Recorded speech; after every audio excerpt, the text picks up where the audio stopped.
네, 우리 양옆 그리고 앞뒤로 한번 인사하겠습니다. 당신은 세상에서 가장 가치 있는 분입니다. 아멘.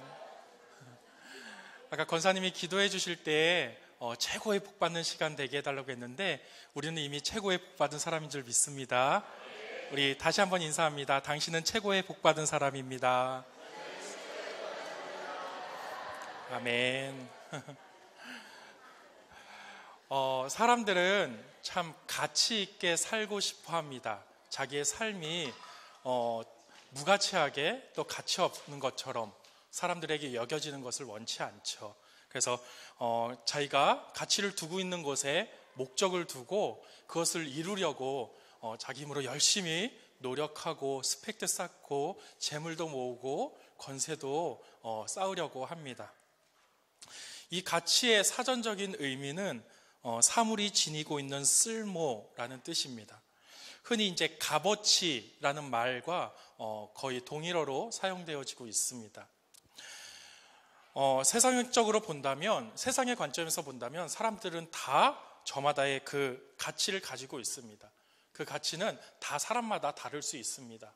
어떤 사람들은 재물에 대해 가장 큰 가치를 두는 사람들이 있는가 반면에 어떤 사람들은 보이지 않는 것, 어떤 철학이나 이런 것들에 가치를 두고 살아가는 사람들도 있고 어떤 사람들은 자신의 행복 뭐 이런 것들에 자기의 가치를 두고 그 가치를 이루기 위해서 열심히 살아갑니다. 그 세상의 관점에서 본다면 사람들은 저마다의 가치를 가지고 있고 그 가치를 이루기 위해서 살아가고 있기 때문에 그 가치를 세상의 가치로 본다면 그 한 사람 한 사람 각자가 다 가치롭다라는 것입니다. 가치롭게 살지 않고 있는 사람이 없다라는 것이죠. 이런 세상의 풍조는 우리에게 힘을 줍니다. 우리의 삶이 우리 것이라고 하고 그 삶을 통해서 이루는 삶을 멋있다고 칭찬합니다. 세상은 그래서 우리에게 성공하는 그 멋진 꿈을 주고 그렇게 살아가도록 우리의 삶을 이끌어가고 있습니다.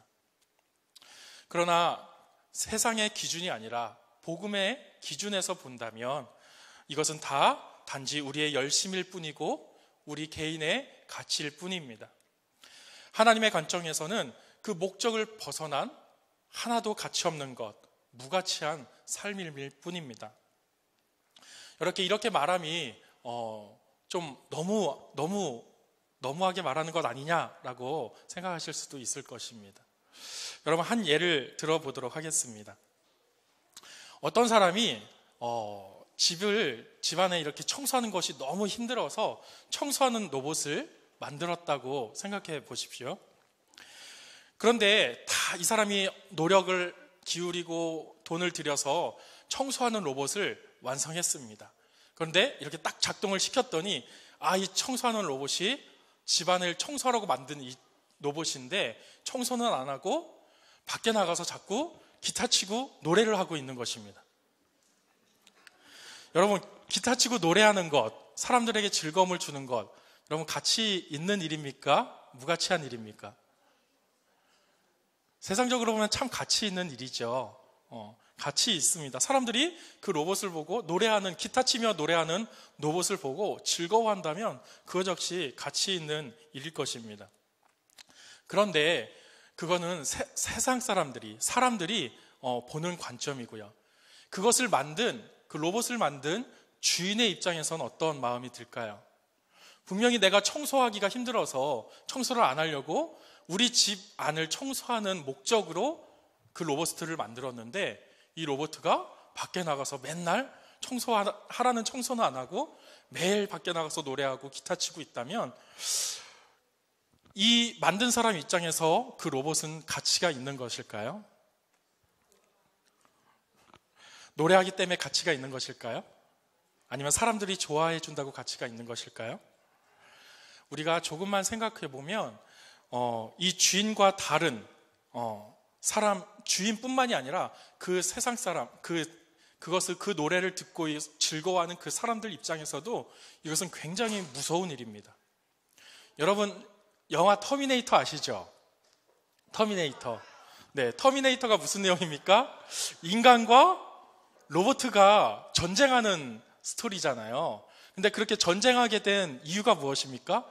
인간이 편하려고 로봇을 만들었는데 정말 그 로봇가 그 인간의 목적을 벗어나서 그 목적대로 움직이지 않고 자기 스스로 생각하고 자기 스스로 결정하고 그러다 보니까 이제 오히려 우리가 인간들을 점령해야 되겠다, 멸망시켜야 되겠다. 이 이유 때문에 결국 전쟁이 벌어지는 것 아니겠습니까? 그래서 그 인간 주인공을 살리기 위해서 미래에서 이 아놀드 슈왈처제네거를 보내서 그 주인공을 구하고, 이것이 터미네이터의 줄거리입니다. 마지막에 이렇게 하면서 떨어지죠. I will be back 하면서 돌아올 거야 그러면서 끝나는 장면이 아직도 기억합니다.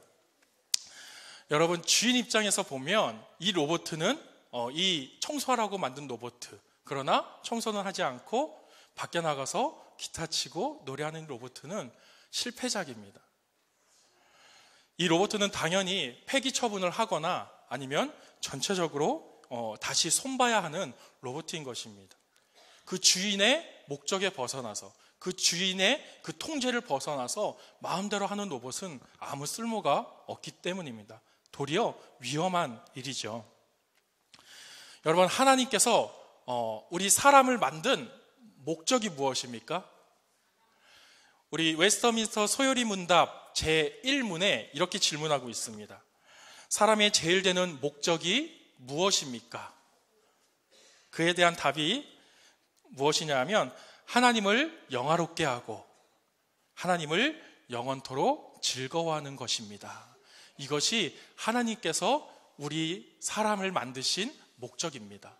하나님을 영화롭게 하고 그 하나님을 영원히 즐거워하는 것, 그것이 하나님께서 우리를, 지금 앉아 계시는 여러분들을 지으신 목적인 줄 믿으시기 바랍니다. 또한 이사야서 43장 21절은 이렇게 말씀하고 있습니다. 이 백성은 내가 나를 위하여 지었나니 나를 찬송하게 하려 함이니라. 하나님께서는 우리를 하나님 자신을 위해서 지으셨다라고 말씀해주고 있습니다. 그 하나님의 하나님됨을 찬양하라고, 그 하나님의 영광됨을 찬양하라고 우리를 지으셨다라는 것입니다. 그런데 사람들의 모습은 어떠합니까? 하나님을 알지도 못하고 하나님을 찬양하지도 않고 하나님의 그 만드신 목적조차 잃어버린 채 죄 가운데 살아가고 있는 것이 바로 사람들의 모습입니다. 그것에 대해서 에베소서 2장 1절부터 3절을 이렇게 말씀하고 계십니다. 그는 허물과 죄로 죽었던 너희를 살리셨도다. 그때에 너희는 그 가운데서 행하여 이 세상 풍조를 따르고 공중의 권세 잡은 자를 따랐으니 곧 지금 불순종의 아들들 가운데서 역사하는 영이라. 전에는 우리도 다 그 가운데서 우리 육체의 욕심을 따라 지내며 육체와 마음에 원하는 것을 하여 다른 이들과 같이 본질상 진노의 자녀이었더니. 여러분, 우리가 예수 그리스도를 만나기 이전에 이러한 삶, 에베소서가 말씀하고 있는 이 이전의 삶처럼 살지 않았던 사람이 이 가운데에 계십니까? 우리 모두는 다 이와 같이 살았습니다. 예수님을 알기 전에는 내가 주인이 되어서 내 인생 내 마음대로 이 세상의 풍조를 또 쫓아서 이 세상에 원하는 것을 기뻐함으로 내 욕심을 따라 살았던 것이 바로 우리의 모습이었습니다. 그리고 또한 지금 세상에 속한 사람들이 사는 삶의 방식입니다. 우리는 허물과 죄 가운데 행하는 삶, 공중의 권세 잡은 자를 따르는 삶, 그런 삶이 무엇으로 드러납니까? 내 욕심을 채우는 삶으로 드러납니다. 우리는 항상 나의 욕심, 내가 원하는 것, 그것들을 이루려고 우리의 삶을 살아가고 있습니다. 그것부터가 벌써 우리 하나님의 목적에서 벗어났다라는 증거입니다. 우리는 그 하나님께 불순종했던 사람들입니다. 하나님이 주인이 아니라 바로 나 자신이 주인 되어서 내가 원하는 목적, 내가 원하는 가치를 이루며 살아가고 있는 것이죠. 이 삶의 끝은 하나님의 심판입니다. 하나님의 때가 되면 결국 그 공중의 권세 잡은 자와 함께 하나님께서 멸망시키시고 그 영원한 지옥불 가운데 던져지게 되어질 것입니다. 그 사람들이, 그 세상에 속한 사람들이 어떠한 업적을 이루든 간에 그 업적이 너무나 훌륭해서 세상 모든 사람들에게 칭송을 받는 업적일지라도 그것이 하나님과 관계없다면 그 업적으로 말미암아, 그 가치로 말미암아 그는 멸망하게 되어질 것입니다. 하나님의 심판에서 자유로울 수 없다는 것입니다. 우리는 그래서 우리가 가진 그 목적, 우리에게 원하시는 그 하나님의 목적, 우리가 가지고 있는 그 가치를 바로 알아야 하는 것입니다. 그 사람들은 목적도 잘못되어졌고 과정도 잘못되어졌고 결론도 잘못되어졌습니다. 왜 그렇습니까? 예수 그리스도 밖에 있기 때문입니다. 예수 그리스도 밖에 있는 삶은 모든 것들이 죄 가운데 행하여진 것이기 때문에 그 모든 것들 처음부터 끝까지 다 잘못된 길로 갈 수밖에 없습니다. 모든 사람은 하나님께서 창조하셨고 또한 그분의 목적, 그분의 가치를 이루시기 위해서 우리를 불러주시고 우리를 지으시고 우리를 구원하신 줄 믿습니다. 하나님의 은혜로 구원받은 우리 성도님들은 그렇다면 우리가 그 구원받은 그 날부터 우리가 하나님의 목적대로 하나님의 원하시는 그 가치에 따라 살아가고 계십니까? 우리가 새술이 우리 가운데 부어졌음에도 불구하고 우리는 여전히 헌 가죽 부대여서 여전히 우리가 구원받았음에도 하나님의 뜻대로 살아가는 그 삶의 한 쪽이 있는 반면에 여전히 이전의 모습들, 세상에 속해서 살아갔던 그 모습들, 여전히 내가 주인 되어서 살아가는 그 모습들이 우리 가운데 있다라는 것입니다. 정말 우리가 하나님을 영화롭게 하고 또 하나님을 영원토록 즐거워하는 것이 우리 하나님께서 우리에게 원하시는 가치 있는 삶인데 우리는 아직까지 그렇게 살아가고 있지 못하는 부분들이 있다라는 것입니다. 이것이 우리의 연약함입니다. 그렇다면 하나님을 영화롭게 한다는 것이 무엇일까요? 하나님을 영원토록 즐거워한다는 것이 무엇일까요? 고린도전서 6장 19절부터 20절은 이렇게 말씀하고 있습니다. 너희 몸은 너희가 하나님께로부터 받은 바 너희 가운데 계신 성령의 전인 줄을 알지 못하느냐? 너희는 너희 자신의 것이 아니라 값으로 산 것이 되었으니 그런즉 너희 몸으로 하나님께 영광을 돌리라. 고린도전서 10장 31절에 이어서 이렇게 말씀하십니다. 그런즉 너희가 먹든지 마시든지 무엇을 하든지 다 하나님의 영광을 위하여 하라. 아멘. 여러분, 우리는 우리의 존재가 바뀌게 되었습니다. 이전에는 세상의 풍조를 쫓아 공중의 권세 잡은 자를 따라 살아갔던 우리인데 이제는 우리가 무엇이 되었습니까? 하나님께서 거하시는 성전, 그 성령의 전이 되었다라는 것입니다. 그것이 무엇을 의미합니까? 그것은 내가 내 것이 아니다라는 것을 의미하는 것입니다. 너희 자신의 것이 아니라 주님께서 우리를 값주고 사셨다라고 오늘 고린도전서 말씀은 말해주고 있습니다. 그렇기 때문에 우리는 우리의 삶을 다하여서 하나님 앞에 영광을 돌려야 하는 것입니다. 우리가 먹든지 마시든지 무엇을 하든지 다 하나님의 영광을 위하여 하라. 여러분, 먹든지 마시든지 무엇을 하든지 이것이 무엇을 의미합니까? 우리가 항상 주님 안에서 살아야 하는 것을 말씀해주고 있는 것입니다. 우리의 삶을 살아감에 있어서 정말 하나님이 나와 함께 하신다라는 그 믿음, 그 인식이 우리 가운데 있어야 하는 것입니다. 여러분, 코람데오라는 말을 들어보셨습니까? 그 코람데오라는 뜻이 하나님 앞에서라는 뜻입니다. 정말 우리의 모든 삶이 어떤 부분은 내가 주인 되어지고 어떤 부분은 하나님이 주인 되어지고, 교회에 나와서는 하나님이 주인 되어지고, 세상에 나가서는 내가 주인 되어진 그런 삶이 아니라, 우리는 교회에서나 세상에서나 가정에서나 어느 곳에 있든지 하나님 앞에서 살아가야 하는 주의 성도됨을 잊지 마시기를 바랍니다. 우리는 구원받아 하나님의 것이 되었고, 성령 하나님께서 우리 안에 내주하시게 되었고, 그래서 우리는 늘 주님과 함께 동행하는 자가 되었습니다.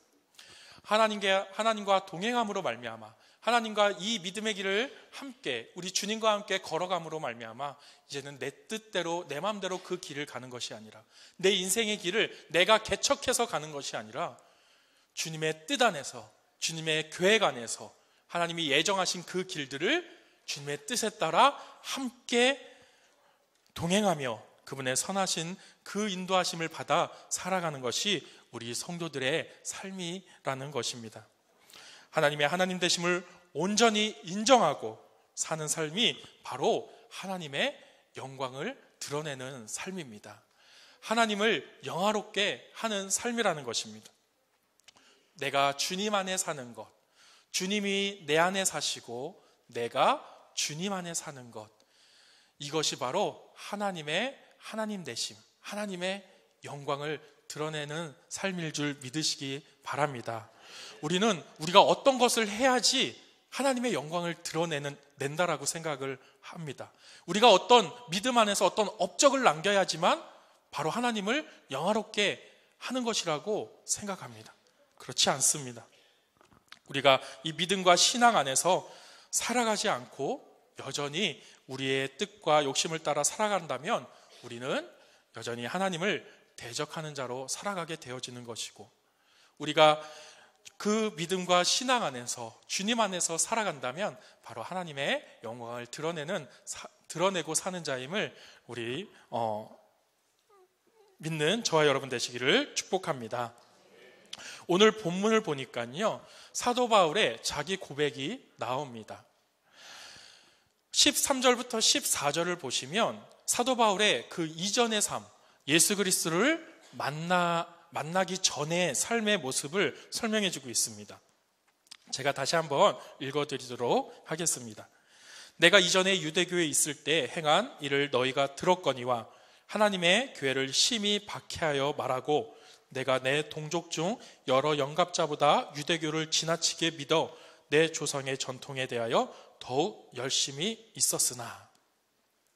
여러분, 우리가 잘 아시다시피 이 사도 바울은 누구보다도 이 하나님에 대한 열심을 가지고 있었던 사람입니다. 그래서 그 그때 당시에 유대교의 시각에서는 이 예수를 믿는 이 이단들을 잡아서 감옥에 가두고 그 교회를 부수고 그 믿는 자들을 때로는 그 하나님을 모독한 죄로 죽이는 데까지 앞장섰던 사람이죠. 그 이스라엘에서 뿐만이 아니라 그 예수 그리스도를 믿는 그 성도들을 잡기 위하여서 저 이방 땅까지 쫓아갔던 사람이 바로 사도 바울이었습니다. 그만큼 하나님에 대한 열심, 그 특심이라고도 하죠. 특별한 열심을 가지고 있었던 사람이 바로 이 사도 바울이었던 것입니다. 그런데 그런 열심이 결국 깨닫고 나서 보니까 어떤 일이었습니까? 하나님을 대적하는 일이었습니다. 하나님의 교회를 회파시키고 파괴하고 주의 몸된 그 성도들을 죽이는 그 엄청난 하나님을 대적하는 그 일 가운데 앞장섰던 사람이 바로 사도 바울이었던 것입니다. 여러분, 사도 바울이 이처럼 행동했던 이유에 대해서 로마서에서 자기가 왜 그렇게 했는지에 대해서 로마서 10장 1절부터 3절에 이렇게 말씀해 주고 있습니다. 형제들아, 내 마음에 원하는 바와 하나님께 구하는 바는 이스라엘을 위함이니 곧 그들로 구원을 받게 함이라. 아직은 이스라엘이 구원을 받지 못했다라는 것입니다. 왜냐하면 내가 증언하노니 그들이 하나님께 열심히 있으나 본인을 포함해서 예전에 유대교에 몸을 담고 있었을 때 그때부터도 그들이 하나님께 열심히 있으나 올바른 지식을 따른 것이 아니니라. 하나님의 의를 모르고 자기 의를 세우려고 힘써 하나님의 의에 복종하지 아니하였느니라. 사도 바울이 그렇게 하나님에 대한 열심을 가지고 있었지만 결국 하나님을 대적하는 일, 하나님의 교회를 파괴하는 그 일 가운데 앞장섰던 이유가 무엇이라고요? 잘못된 지식 가운데 충성했기 때문입니다. 그 잘못된 지식이 무엇입니까? 바로 이 하나님의 율법을 이 사람들이 잘못 해석해 놓은 것입니다. 장로들의 잘못된 해석 가운데 그 율법을 잘못 깨닫고 그 하나님의 뜻을 오해한 나머지 도리어 이 하나님의 교회를 부수는 일에 앞장섰던 것입니다. 또한 그 일 가운데 무엇을 드러내길 원했습니까? 바로 자기의 의를 드러내길 원했다라는 것입니다. 정말 하나님을 위해서가 아니라 그 안에 그 열심 속에 자기가 드러나길 원하는 욕심, 자기가 의롭게 보이길 원하는 그 열심이 숨어 있다라는 것을 이전에는 깨닫지 못했습니다. 우리 역시 마찬가지입니다. 우리 복음을 잘 알아야 되는 것, 이 말씀을 바로 알아야 되는 이유가 바로 여기 있습니다. 우리 건강한 말씀이 선포되어지는 이 교회가 소중한 이유가 바로 여기에 있습니다. 우리도 모르는 사이에 잘못된 복음이, 잘못된 말씀이 전해지는데 우리는 그것을 잘 분별하지 못합니다. 그래서 그 잘못된 말씀 가운데 그것이 다인 줄 알고 그것에 도리어 열심을 내는데도 불구하고 도리어 하나님을 대적하는 일 가운데 앞장설 수 있다는 것입니다. 여러분들이 이 은혜와 빛 교회 가운데 나와서 말씀 듣는 것을 감사하게 여기시기 바랍니다. 이 교회를 통해서 바른 복음이 전파되어지는 것, 작게는 그 바른 복음을 전파하기 위해서, 선포하기 위해서 애쓰고 노력하는 이 교회 가운데 소속되어 있다는 것이 하나님의 은혜라는 것입니다. 그 가운데 우리는 그 말씀을 통하여서, 그 하나님의 말씀을 통하여서 우리의 삶이 드러나야 됩니다. 우리의 잘못된 의도, 우리의 잘못된 욕심들이 그 말씀 앞에서 드러나야지만 이 사도 바울과 같이 하나님을 대적하는 그 자리 가운데 가지 않을 수 있다는 것입니다. 이 복이 우리 성도님들께 늘 있기를 축복합니다. 우리는 항상 이 모습이, 이 사도 바울의 이전의 모습이 정말 하나님에 대한 열심을 가지고 있었잖아요. 하나님을 사랑하는 사람이었잖아요. 하나님의 사랑하는 마음이 없다면 이렇게 하지 않습니다. 근데 그 방향이 잘못되어져 버리니까 하나님을 대적하게 되어지죠. 우리도 항상 우리의 신앙을 이런 식으로 점검을 해야 됩니다. 내가 바로 가고 있는 것인지, 바른 말씀을 바르게 깨닫고 있는 것인지, 말씀은 강단에서 바르게 선포되어지지만 그것을 내 생각, 내 마음대로, 내 뜻대로 왜곡하는 일은 없는지 우리의 삶을, 우리의 신앙을 살펴봐야 할 것입니다. 우리는 언제든지 우리의 부족함, 연약함으로 인하여서 하나님을 오해할 수 있습니다. 그 말씀을 오해할 수 있습니다. 여러분, 이런 사도 바울, 하나님에 대한 열심을 가지고 있었지만, 하나님을 사랑하는 사람이었지만 도리어 하나님을 대적했던 이 사도 바울이 변화되었습니다. 어떻게 변화되었죠? 15절과 17절부터 그 변화의 모습이 드러납니다. 그러나 내 어머니의 태로부터 나를 택정하시고 그의 은혜로 나를 부르시니가 그의 아들을 이방에 전하기 위하여 그를 내 속에 나타내시기를 기뻐하셨을 때 내가 곧 혈육과 의논하지 아니하고 또 나보다 먼저 사도된 자들을 만나려고 예루살렘으로 가지 아니하고 아라비아로 갔다가 다시 다메섹으로 돌아갔노라. 여러분, 자기 뜻대로 하나님을 따르던 이 사도 바울은 이제 진정한 그 예수 그리스도, 다메섹 도상에서 예수 그리스도를 만남으로 말미암아 정말 하나님의 뜻이 무엇인지, 정말 참 하나님이 어떤 분이신지 그 율법에 갇혀있던 사도 바울은 그 틀을 깨고 진정한 하나님을 만나게 되었습니다. 그래서 그 하나님의 뜻 가운데서 하나님이 자신을 통해 무엇을 원하시는지, 자기의 어떤 삶을 통해서 그 가치로운, 그 보배로운 그 삶을 이루길 원하시는지 깨닫게 되었습니다. 이 사도 바울을, 하나님께서 이 사도 바울을 통해서 이루시기 원하셨던 것은 그를 통해서 그 이방 가운데, 이스라엘을 넘어서서 그 열방 가운데 바로 이 예수 그리스도를 증거하고 선포하는 것이었습니다. 여러분, 사도 바울이 이전에도, 예수님을 만나기 이전에도 하나님을 위해서 살았습니다.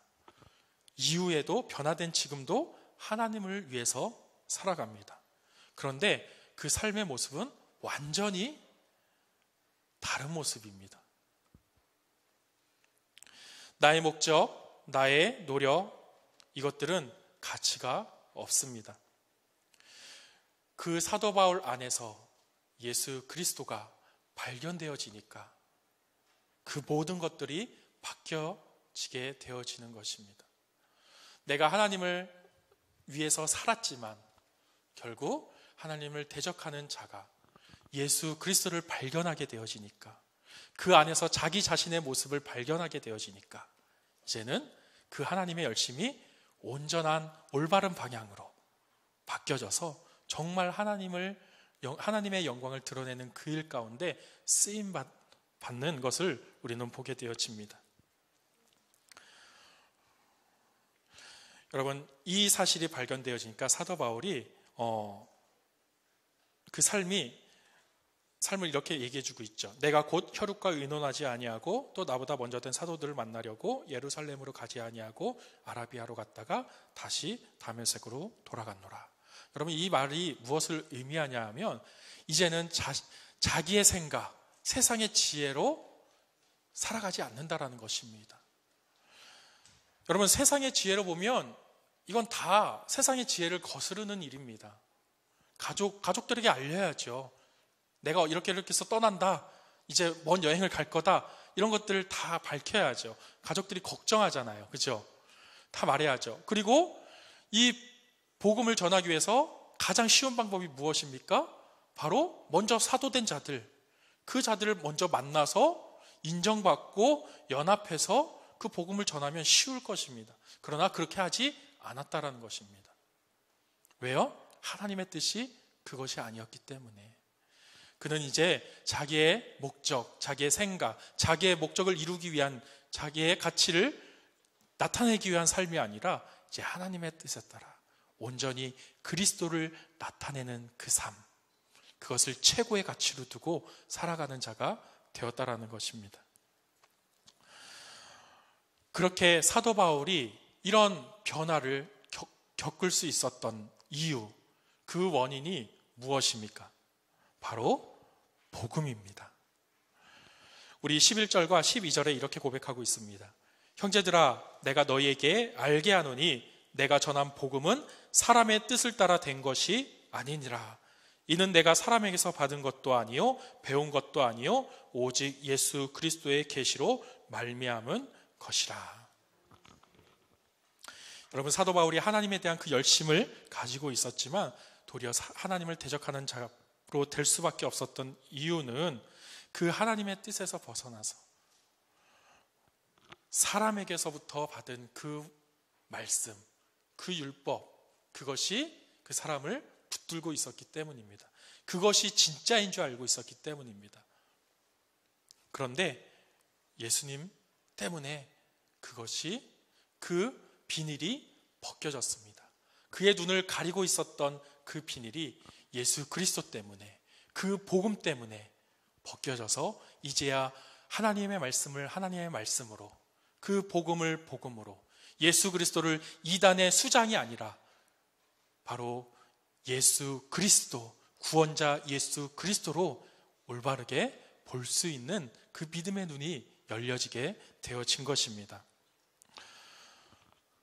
이 복음을 바로 깨닫게 되어질 때, 그리고 우리가 그 복음을 깨닫게 되어지는 만큼 우리는 진정 하나님의 그 은혜 안에, 그 구원 안에서 하나님이 주신 것들을 풍성하게, 지금보다 더욱더 풍성하게 누릴 수 있는 줄 믿습니다. 우리는 복음을 안다라고 생각합니다. 복음을 다 깨달았다고 생각합니다.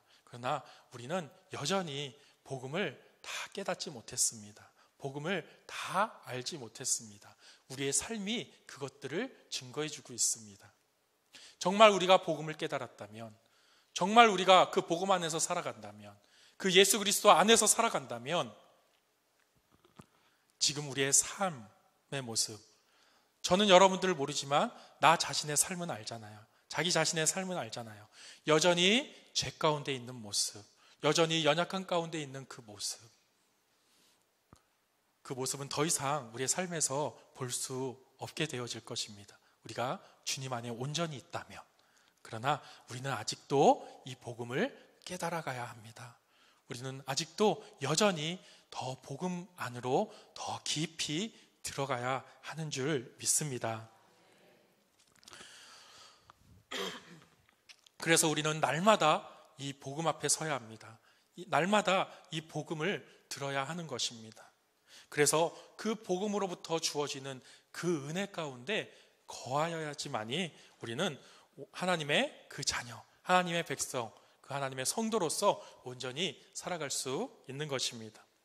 여러분, 복음은 단지 이 십자가 사건만을 말하는 것이 아닙니다. 복음은 하나님이 하신 일 아니겠습니까? 그렇다면 십자가 사건뿐만이 아니라 이 말씀 전체가 복음인 줄 믿습니다. 복음은 우리의 신분을 바꿀 뿐만이 아니라 그 십자가의 사건을 통해서 우리의 죄인된 신분을 의인으로 바꿨습니다. 그것으로 끝나는 것이 아니라 그 의인으로서 살아가기 위한, 하나님의 자녀로서 살아가기 위한 그 모든 과정 가운데 필요한 것이 바로 복음입니다. 그래서 우리는 이 성경 전체, 하나님 말씀하시는 그것들이 여전히 필요하다라는 것입니다. 그래야만, 우리가 이 복음 안에 있어야만 우리의 중생뿐 아니라 우리의 이 구원의 삶 가운데 구원을 이루어갈 수 있는 것입니다. 우리가 영원한 그 하나님의 나라에 들어갈 때까지 이 복음이 필요하고, 이 복음으로 말미암아 우리의 인생이 진정한 가치를 쫓아서 또한 이 진정한 가치를 이루어 나가서 살아가는 삶이 되어질 수 있습니다. 여러분, 말씀을 들으실 때 다른 저희 교회 말고요, 혹여나 다른 곳에서 이제 말씀을 듣거나 다른 교인들과 이렇게 교제하실 때 복음 좋지. 근데 복음도 필요하고 이런 것도 필요해라고 말하는 분들과 교제하지 마십시오. 복음은 기본이지 라고 말하는 분들과 교제하지 마십시오. 복음이 기본입니까? 기본 위에 뭘 더 하시려고 하십니까? 복음은 우리에게 전부입니다. 복음은 우리에게 전부입니다. 이 사실을 우리가 믿고 그것을 우리의 신앙의 기초로 삼고 우리가 주님 안에서 살아가는 우리 주의 성도님들 되시기를 축복합니다. 여러분, 한 가지 오해하시지 말아야 될 것은, 정말 사도 바울이 복음을 전하는 일을 했기 때문에, 그 이방인들에게 복음을 전하는 일, 특별히 이제 사역자로서의 삶을 살았기 때문에 그 삶이 가치롭다라고 말하는 것이 아닙니다. 만약 그것이 가치로운 것의 기준이 되어진다면 우리는 전부 다 우리의 모든 직장들을 그만두고 다 이제 신학교를 가야 되겠죠. 다 선교사로, 목사로, 교사로, 성경교사로 이렇게 살아야 될 것입니다. 그것이 아니라 그가 이전에 하나님 은혜 밖에서 자기의 힘과 뜻으로 자기의 유익을 위해서 살던 삶에서 이제는 하나님 안으로, 주님 안에서 살아가는 자가 되었기 때문에 그 삶이 가치롭다라는 것입니다. 이 가치는 내가 이렇게 변했기 때문에 내가 가치로운 것이 아니라 바로 이 가치는 주님으로부터 주어지는 것입니다. 예수 그리스도로부터 주어지는 것입니다. 우리의 목적인 하나님을 영화롭게 하고 영원히 하나님을 즐거워할 수 있는 것은 우리의 어떤 행위로 되어지는 것이 아니다라는 것입니다. 여러분, 우리 예수님을 믿는 사람들 중에서도 그렇게 생각하는 사람들이 있습니다. 내가 어떤 높은 자리에 올라가서 거기서 내가 취할 영광, 그 영광을 하나님께 돌리는 것. 시상식 같은 데 보면 어떤 이제 그리스도인 배우나 가수들이 하나님께 모든 영광을 돌립니다. 꼭 이래야지만 그것이 하나님께 영광 돌리는 일이라고 생각하는 사람들이 있다라는 것입니다. 내가 못 살고 내가 다 세상의 기준에서 봤을 때 부족하고 연약하면 하나님께 영광 돌릴 만한 사람이 아니다라고 생각하는 분들이 있습니다. 여러분, 우리가 아무리 훌륭한 사람이 되더라도, 우리가 아무리 큰 업적을 남기더라도, 세상 모든 사람들이 우리를 칭송하는 그 일들을 내가 했을지라도 그것이 주님과 상관없다면, 그것이 주님 밖에서 행하여진 일이라면 그것은 하나님께 영광 되어지지 않는 일입니다. 내가 아무리 부족하고 내가 아무리 연약하고 아무리 내가 낮은 모습으로 살아갈지라도 나의 나된 것이 하나님의 은혜요, 나를 구원하신 그 하나님을 찬송하고 내 인생이 주님 것임을 인정하고 살아가는 그것이 바로 하나님께 영광 돌리는 일인 줄 믿으시기 바랍니다. 하나님께 영광 돌리는 것은 우리의 행위로 되어지는 것이 아닙니다. 바로 관계로 되어지는 것입니다. 여러분들이 하나님과의 그 관계 가운데 정말 친밀한 관계, 하나님과 정말 가까운 관계, 주님 안에 있는 관계 가운데 계십니까? 여러분들의 인생 자체가 하나님의 영광이요, 하나님의 가치이신 줄 믿으시기 바랍니다. 지금 하나님께서 우리에게 주신 그 자리에서, 여러분의 삶의 그 자리에서 주님 안에서 살아간다면 우리 모두는 이미 가치로운 삶을 살아가고 있는 것입니다. 그 삶에서, 그 안에서 더더욱 그리스도를 발견하게 되시고 하나님의 일을 발견하시게 되시기를 축복합니다. 우리 그리스도가 발견되어지고 주님 안에서 내가 발견되어질 때 우리는 그 드러난 모습과 상관없이 가장 가치로운 삶을 살아가고 있는 자입니다. 왠 줄 아십니까?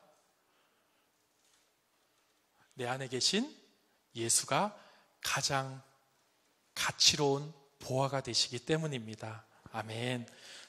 예수가 내 안에 계신데 그 만왕의 왕이시오 모든 것을 창조하시고 우리를 구원하신 그 예수님이 내 안에 계시기 때문에 우리는 그 무엇보다도 가치롭고 존귀한 자인 줄 믿으시기 바랍니다. 이 보화를 잃어버리지도 마시고 잊어버리지도 마시길 바랍니다. 항상 주님이 우리와 함께 하십니다. 이 사실을 잊지 않는, 그래서 주님의 영광을 위해서 살아가는 우리 모두가 되길 원합니다. 제가 얼마 전에 무슨 강의하는 프로그램을 한번 본 적이 있습니다. 주제가 뭐였냐 하면 독서입니다. 독서. 우리가 독서하는 거 쉽지 않죠. 쉽지 않은 일 같습니다. 이제 우리가 그 사람이 강의하는 데 있어서 그 사람이 뭐라고 얘기했냐면 사람들이 독서를 잘 하지 못하는 이유가 무엇이냐 하면 바로 그 독서가 주는 기쁨을 모르기 때문입니다. 사람들이 TV는 쉽게 보잖아요. 그죠? TV를 쉽게 보고 자주 보는 이유는 TV가 주는 기쁨은 즉각적입니다. 보고 있으면 그냥 웃겨요. 바로 즐겁습니다. 시간 가는 줄 모르죠. 하루 종일 TV만 보고 있으라 그래도 보고 있을 수 있을 것 같습니다. 네, 그렇죠. 근데 독서는 그렇지 않다라는 거예요. 독서는 그렇지 않습니다. 보면 졸리고 잘 이해가 되지 않으면 졸릴 뿐입니다. 그런데 그 독서를 통한 그 기쁨이 발견되어지면 이 TV가 주는 기쁨은 기쁨도 아니라는 것이죠. 더 큰 기쁨이 그 독서를 통해서 주어진다는 것입니다. 근데 그 기쁨을 누리기 위해선 이 TV보다 좀 더 많은 과정들이 있어야 된다는 것입니다. 이 TV는 보면 바로 즐겁지만 독서는 어느 정도 시간을 투자해야 되고 그것이 재미가 들 때까지 어느 정도 노력이 필요하다는 것이죠. 이 과정 가운데서 사람들이 다 포기한다는 것입니다. 이것만 넘기면 정말 책이 주는 그 기쁨을 더 큰 TV가 주는 기쁨과 비교할 수 있는 그 기쁨을 누릴 수 있는데 그것을 못하기 때문에 사람들이 독서를 하지 못한다라고 얘기하는 것을 들었습니다. 여러분, 복음도 마찬가지입니다. 세상이 주는 기쁨은 너무나도 즉각적입니다. 너무나도 빠르고 큰 기쁨을 주는 것 같습니다. 복음이 주는 그 기쁨이 그 세상이 주는 기쁨과 비교할 수 없습니다. 어느 정도의 기쁨일까요? 세상에서 가장 강력한 중독이 뭔지 아십니까? 바로 마약 중독입니다. 마약이 주는 그 쾌락, 그 기쁨이 세상 그 어느 것에서도 가장 최고의 기쁨이라고 하더라고요. 근데 그 마약 중독에서 자유롭게 할 수 있는 것이 바로 복음입니다. 복음이 주는 기쁨, 그 희락이 그 마약이 주는 기쁨보다 더 크기 때문에 그 복음이 주는 기쁨을 누리게 되어진다면 이 세상에 그 어떤 것도 우리가 배설물로 여길 수 있는 줄 믿습니다. 아직 우리가 그 복음이 주는 기쁨을 다 누리지 못했기 때문에, 아주 조금 맛봤기 때문에 여전히 세상이 매력적이고 세상의 것들이 배설물이 아니라 귀한 것으로 여겨지고 버리지 못하는 이유가 바로 여기에 있습니다. 그러나 우리가 이것을 우리가 복음을 깨닫기 위해서, 은혜를 받기 위해서, 나도 복음이 전부인 사람이 되고 싶어서 이런저런 노력들을 할 수 있습니다. 성경도 열심히 보고 기도도 하고 많은 일들을 할 수 있죠. 그러나 그것들이 잘 되어지지 않을 때 역시 나는 안 돼, 나는 안 되겠어 라고 포기하시지 마시길 바랍니다. 그 은혜를 주시는 것은 내가 하는 것이 아니라, 내가 만들어가는 것이 아니라 주님이 주셔야 하는 것입니다. 그래서 우리는 그것을 은혜라고 말합니다. 내 노력으로 얻을 수 있다면 그것은 은혜가 아니죠. 하나님이 주시는 것입니다. 예수 그리스도를 통해서 우리에게 주셔야 하는 것입니다. 그렇기 때문에 우리는 그 은혜를 주실, 우리에게 더 큰 복음을 통한 만족, 복음을 통한 그 기쁨을 주실 것을 기대하고 믿음을 가지고 이 길을 걸어간다면 하나님께서 우리의 삶에서 그 기쁨을 알아가게 하실 줄 믿습니다. 그래서 세상이 감당하지 못하는 그 기쁨, 세상이 감당하지 못할 그 믿음을 우리에게 주셔서 정말 우리가 믿음으로 늘 승리하게 되어지는 것들을 기대하고 소망하게 되시기를 바랍니다. 사실 지금도 우리에게 그 주님께서 우리를 은혜를 주고 계십니다. 사실 우리를 구원하신 그 은혜, 우리가 중생하게 된 그 은혜만으로도 사실 차고 넘치는 은혜인데, 우리는 우리의 그 연약함 때문에, 그 은혜를 우리의 제약됨 때문에 그 은혜를 은혜로 여기지 못하고 은혜를 지속적으로 누리지 못하고 여전히 공고함 가운데 살아가고 있는 우리의 모습입니다. 정말 우리가 복음을 더 깨달아가게 해달라고, 그래서 이 사도 바울과 같은 고백이 우리의 입술을 통해서 나오게 해달라고, 세상의 모든 것이 배설물처럼 여기고 내게 자랑할 것이 주님밖에 없다는 그 고백이 우리의 입술을 통해서 증거되게 해달라는 그 사모하는 마음이 우리에게 있기를 원합니다. 우리 주님 내 안에, 내가 주님 안에 있을 때 우리는 가장 행복할 수 있고 가장 기뻐할 수 있고 가장 가치로울 수 있습니다. 우리가 세상의 시선으로, 세상의 그 기준으로 나를 보고 또 나를 만들어가지 마시고 우리 주님 안에서 나를 보시고 또 주님이 인도하신 가운데 세워져 가는 그 주의 자녀, 주의 성도님들 되시기를 축복합니다. 아멘. 기도하겠습니다. 할렐루야. 하나님 아버지 감사합니다. 이 오후 시간에도 우리에게 귀한 예배의 시간을 주님 허락하여 주셔서 하나님의 말씀을 듣게 하심을 주님 감사합니다. 하나님, 이 부족한 종의 모습은 감춰주시고 오직 말씀을 통하여서 하나님의 영광이, 하나님의 능력만이 드러나게 하시고 우리 이 말씀을 듣고 돌아가는 우리 성도님들 가운데 하나님이 주시는 그 은혜로 말미암아 정말 우리 가운데 주님을 향한 그 기쁨, 세상과 바꿀 수 없는 그 기쁨, 그 가치가 우리 가운데 세워져 나가기를 주님 소망합니다. 주님, 항상 우리가 주님 안에 있게 하여 주시옵소서.